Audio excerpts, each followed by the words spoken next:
on, guys? It is our first video back here in quite a while, and you guys are probably wondering where we've been at. We moved. We got out of the last space that we were at, and we got a house. So we are now in a different part, still in upstate New York, and we are going to continue messing around with the GSX as planned, as scheduled. We've got a lot of stuff in the next couple of months lined up. It's going to be winter, but this new place, actually, we have a whole workshop. We don't have a garage. I was really hoping to get a garage. We don't have one of those, but the entire basement here is finished, and there is a workshop that's probably 18 by 13 feet, I believe, something like that. And I have all of my tools. I have all of my racks set up. Everything is nice and organized, and I have a big workspace, like a big table downstairs. We're going to be making a welding table. We're going to be making a space to TIG weld. We're going to be building new boost pipes. We're going to be doing all sorts of stuff. Get rid of the MAF sensor, all the couplers, and one other thing. A bunch of new merch that we put together over the last month came in. I want to show you guys the new shirts, new hoodies.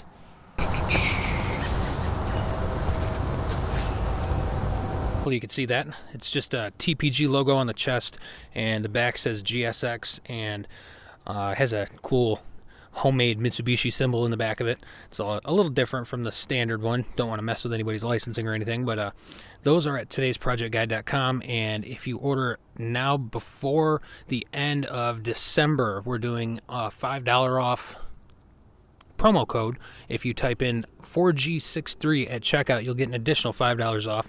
So that may be a $2 shipping cost if you order. There's stuff for GSX, GST, Evolutions. We've got a whole mess of things on there. We've even got some Nissan stuff on there, so make sure you check it out. Since we've done our transmission repair and we pulled it out twice, we've been driving around a lot, having a lot of fun, and the thing's been running great. I did have to do one modification. I actually broke a couple exhaust hangers. I was gonna post a video of the repair, but it ended up just being me messing around with some exhaust parts and welding some fresh hangers on.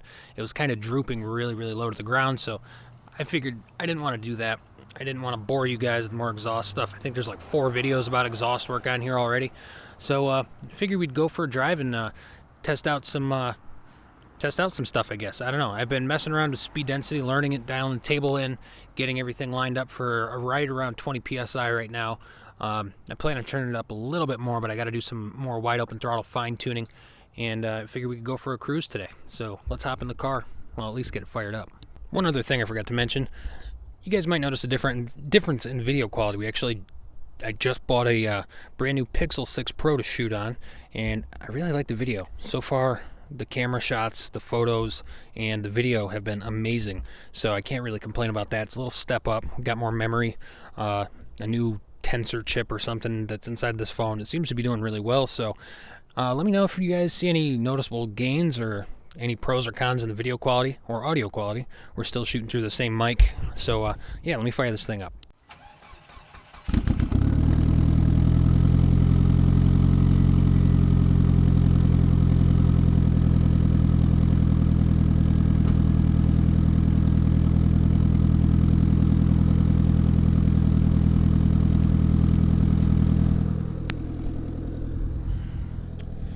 She does sound really good. Something that I have been fighting with, maybe one of you guys has a suggestion of how to fix it. When I start it up in the morning when it's really cold out, it tends to fire up, run pretty rich, and then it'll drop to about 15, 16 AFR, and it'll sputter, and sometimes it stalls out. I did try in the RPM tab to bump up the FC coasting offset a couple clicks, and I messed around with some other settings too, but if any of you guys got a good suggestion of what may fix that. It hasn't really been as bad lately, so I may have it fixed. I have an idle air clamp enabled because the lighter flywheel and speed density and all that. I read that you can have an issue with that. So if there is something that I'm overlooking, the idle is set to 850, and what else? Idle air clamp is enabled, and my fuel FC coasting offset in the RPM tab is bumped up to like 60, I think it is, or 90. So maybe the issue's fixed. I haven't really driven a whole hell of a lot in the last week, so I figured I'd throw that out there. But let's hop in. All right, boys, we've got this thing out on the road. Everything seems to be running all right. I haven't had any issues with the idle.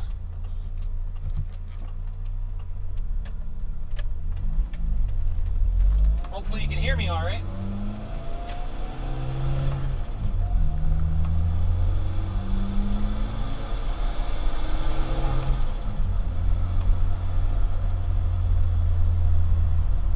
Yeah, I've been daily driving every single day up until 3 days ago.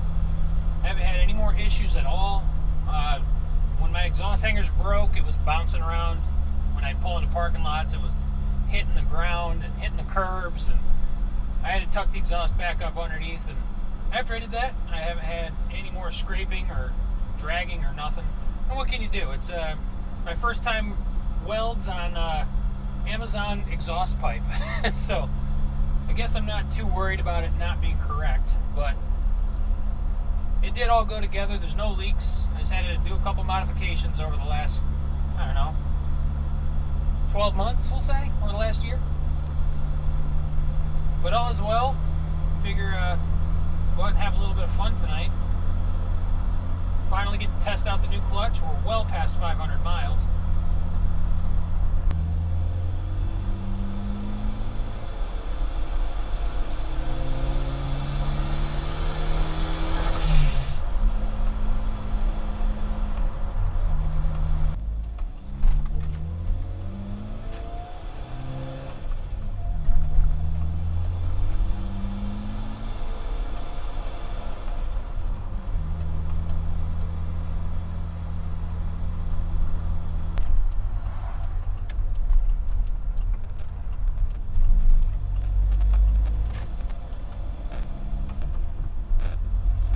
Well, boys, I came out here to this nice, really long stretch of road. It runs out to a tile and cement company here, and it goes all the way down. There's a used storage place, and there just so happens to be a sheriff sitting all the way down there at the end of the road on the right. I don't know if you guys could see. Oh yeah, there's quite a lot of zoom on this camera, I forget. Let's see if you can make that out. Yeah, well, right there. That's a sheriff. Just trust me. So, we're either going to wait him out or, I don't know. We might have to go to a different spot. But, car drove great so far. Didn't do very much pushing of it. Didn't really give it too much boost or anything like that on our drive over here. But since the transmission's been out, since we've pulled this whole thing apart and put it all back together twice, mind you, everything's running great. And I can't complain. Wanted to make sure you guys knew I wasn't gone. Maybe I can use this as a good photo opportunity, because there is a great shot of the moon right up there. So let me see if I can get some cool shots, and I'll be back with you guys here momentarily, and hopefully this guy at the end of the road disappears.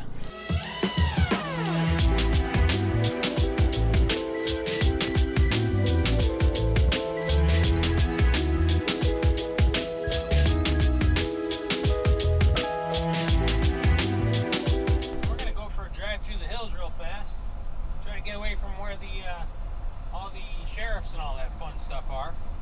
We'll see how this goes. It's been a very long time since I've been out here. Probably the first 6 months I owned the car, I came out this way, and I haven't been back since. So we'll see if the roads are all the same and if it's nice and swirly like it used to be. A lot of turns, a lot of dips and twists and turns. It's a really fun road to drive.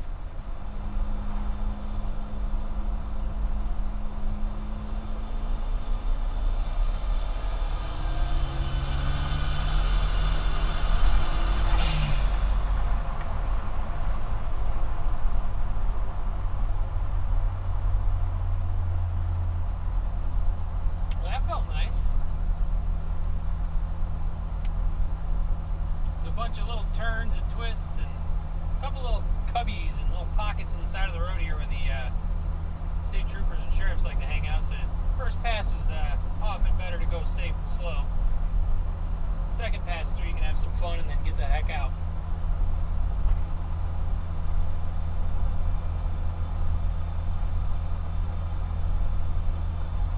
I think that was around 19 pounds. Noticed my blow-off valve started making a little funny noise lately. Probably have to take a look at that. Maybe one of the springs in the diaphragm. might need replacing or something. I don't know what it is. It sounds like a whistle when a diaphragm goes bad, so we'll keep an eye on that. Right.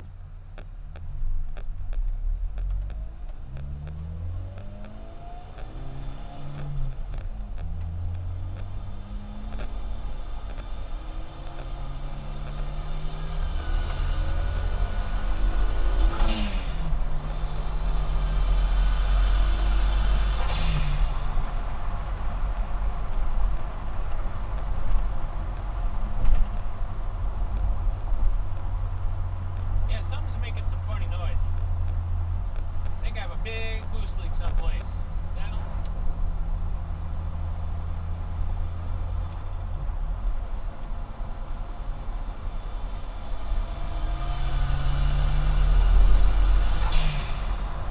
Okay, there we go.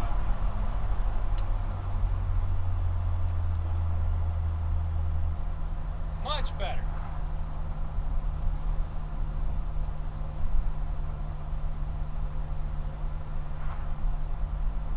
Up, took a quick look, and I did have one of my clamps that started to slip off around the blow-off valve after one of the pulls in the beginning there. But cranked that bad boy tight, and we are back to boost. So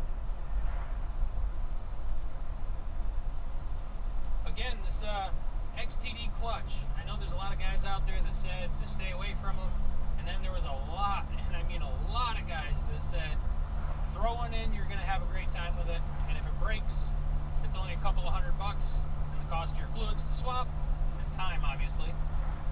And I gave it a shot. So far, it hasn't let me down at all. It hasn't left me wanting anything other than, initially, like I've said in my last videos, it is extremely grabby in the beginning, but that's probably to be expected with the majority of all clutches, once they're brand new and you got to go through that bed-in procedure.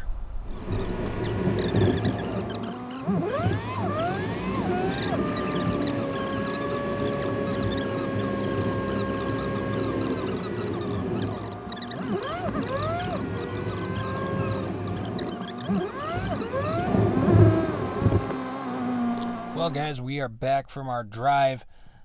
Sorry we didn't get to go do some crazy pulls or anything like that today.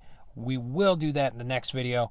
That one spot where we had the sheriff sitting there, that's the spot I always go to. It's like on the outskirts of town, and it's a nice, probably a little longer than a quarter-mile stretch of road, and it's always dead. If you go there after 4 o'clock, the one business at the end is always closed, and it's a dead-end road. So if you go down it, you can usually shoot one direction, turn around, and do another couple pulls back and forth before you really have to leave. There are some houses down the way, probably another 1/8 mile away, so eventually those people get a little mad, but it's safe to go over there for the most part. There's not any traffic ever, and of course our luck today, we end up with the sheriff sitting there.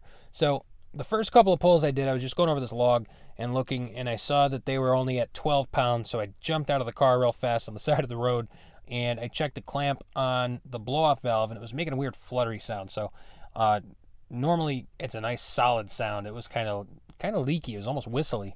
So I pulled over and took a look at it real quick, and sure enough, the clamp that was on the right side of the blow-off valve was just a little bit too loose, and it looked like it was bleeding air out of the silicone between the metal pipe and the silicone, so it was making a whistling sound. Put that back together, and a couple other pulls we did. The max we hit was 19, and this one right here, I can show you.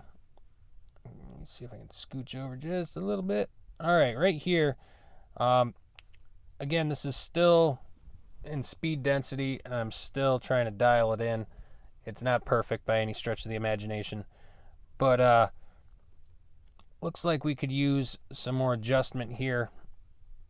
Looks like it goes a little lean, 6%. Yeah, I got to add some fuel to a couple of spots. I did get a little blip of 0.4 degrees of knock, and as it continues on through, that last one is a 0.7 at the end there. And the fuel trims are pretty close, so it might be a little bit too much timing, and we're only in we're under 5,000 RPM still, so couldn't really take it and go too far wide open out there. Anyways, I wanted to just share this stuff with you guys and go for a quick drive. I know it's been a little while since we've uploaded, so we are all here. We are all moved in. We got this new house. I'm going to show you guys the workshop in the next episode, and some of the projects we're going to continue to work on. We've got the cylinder head. We've got to get that finished up. That's going to go over to the machinist and be finished, and we're going to start installing some new parts on that and get ready to swap the cylinder head on this thing.